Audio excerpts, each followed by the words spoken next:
जय श्री कृष्ण दोस्तों। श्री कृष्ण कहते हैं संसार जरूरत के नियम पर चलता है। सर्दियों में जिस सूरज का इंतजार होता है उसी सूरज का गर्मियों में तिरस्कार भी होता है। आपकी कीमत तब होगी जब आपकी जरूरत होगी। अगर लोग सिर्फ जरूरत पर ही आपको याद करते हैं तो उन्हें गलत मत समझिए, क्योंकि आप उनकी जिंदगी की वो रोशनी की किरण हैं जो उन्हें सिर्फ अंधेरों में ही दिखाई देती है। अगर मैं सोचूं कि मुझे किसी की भी जरूरत नहीं तो ये मेरा अहम है। अगर मैं सोचूं कि सबको मेरी जरूरत है तो ये मेरा वहम है। सांप घर पर दिखाई दे तो लोग डंडे से मारते हैं और शिवलिंग पर दिखाई दे तो सम्मान करते हैं। लोग सम्मान आपका नहीं, आपकी स्थिति और स्थान का करते हैं। लहजे कितनी देर तक मीठे रखने हैं, आजकल ये जरूरतें तय करती हैं। इच्छाओं की सड़क तो बहुत दूर तक जाती है। बेहतर यही है कि हम जरूरतों की गली में मुड़ जाएं। अगर आप लोगों की जरूरत नहीं है तो फिर लोगों को आपकी जरूरत नहीं है।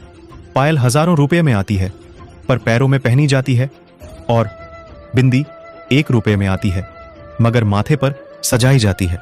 इसलिए कीमत मायने नहीं रखती, उसका कृत्य मायने रखता है।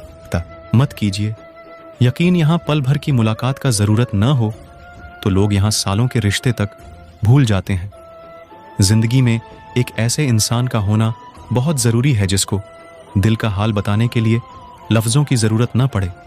जरूरत से ज्यादा अच्छे बनोगे तो जरूरत से ज्यादा इस्तेमाल किए जाओगे, तभी तक पूछे जाओगे। जब तक काम आओगे चिरागों के जलते ही बुझा दी जाती हैं तीलियां। जरूरत के हिसाब से लोगों से जुड़े रहना एक सामान्य व्यवहार है, पर जरूरत के बगैर लोगों का ख्याल रखना एक विशिष्ट व्यक्ति की पहचान है। जब इंसान की जरूरत बदल जाती है तो उसका आपसे बात करने का तरीका भी बदल जाता है।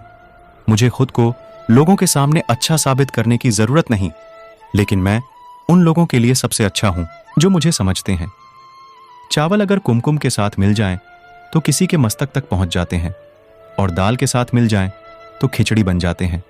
अर्थात हम कौन हैं उसके महत्व से ज्यादा किनकी संगत में है यह बहुत महत्वपूर्ण है।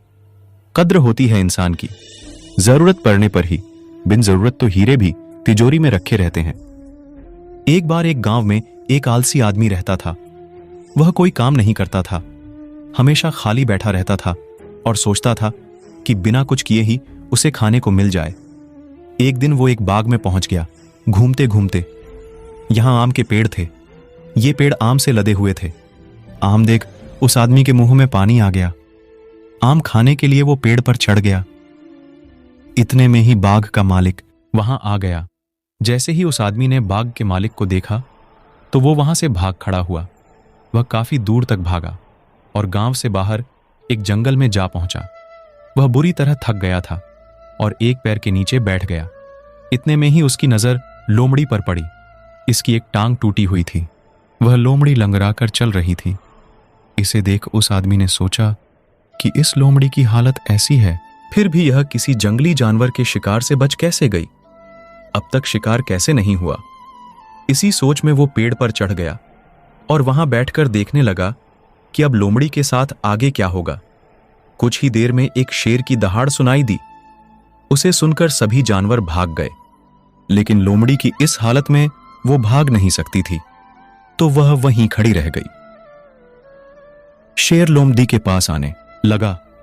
उस आलसी आदमी ने सोचा कि अब तो यह शेर लोमड़ी को मारकर खा ही जाएगा, लेकिन ऐसा कुछ नहीं हुआ। लोमड़ी शेर के पास खड़ा हो गया।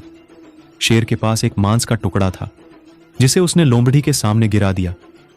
लोमड़ी ने उस टुकड़े को खाया और शेर वहां से चला गया। यह सब देख आदमी सोचने लगा कि भगवान सही में सर्वेसर्वा है। भगवान ने दुनिया में हर प्राणी के लिए कुछ ना कुछ प्रबंध किया है। यह देख व्यक्ति अपने घर को वापस लौट आया। वह घर वापस आ गया और बिस्तर पर लेट गया। 2 से 3 दिन उसने इंतजार किया कि शायद भगवान उसके लिए कुछ खाना भेजेंगे, जिस तरह लोमड़ी के लिए भेजा था, लेकिन ऐसा नहीं हुआ। भूख के चलते उसकी हालत लगातार खराब होने लगी। वह आखिरकार अपने घर से बाहर निकला और चलने लगा। कुछ दूर एक पेड़ के नीचे बाबा बैठे थे। वह उनके पास गया और जंगल की कहानी सुनाई। उसने कहा कि भगवान उसके साथ ही ऐसा क्यों कर रहे हैं? उनके पास जानवरों के लिए भोजन का प्रबंध है, लेकिन इंसानों के लिए नहीं। ऐसा क्यों? बाबा जी ने उत्तर दिया कि ऐसा नहीं है। भगवान के पास सारे प्रबंध हैं, लेकिन वो तुम्हें लोमड़ी नहीं बल्कि शेर बनाना चाहते हैं। सीख: हम सभी ने क्षमताओं का असीम भंडार होता है, बस हम उन क्षमताओं को पहचान नहीं पाते हैं। हमें खुद की क्षमता को पहचानना चाहिए। दूसरों की सहायता की प्रतीक्षा में वक्त जाया नहीं करना चाहिए। आप खुद को सक्षम बनाइए और दूसरों की सहायता करें। दोस्तों, इस वीडियो में बस इतना ही। जय श्री कृष्णा दोस्तों, फिर मिलते हैं अगली वीडियो में। तब तक के लिए अपना ख्याल रखना, और अगर मेरी वीडियो अच्छी लगी हो तो कृपया मेरे वीडियो को लाइक करें और चैनल को सब्सक्राइब करना न भूलें।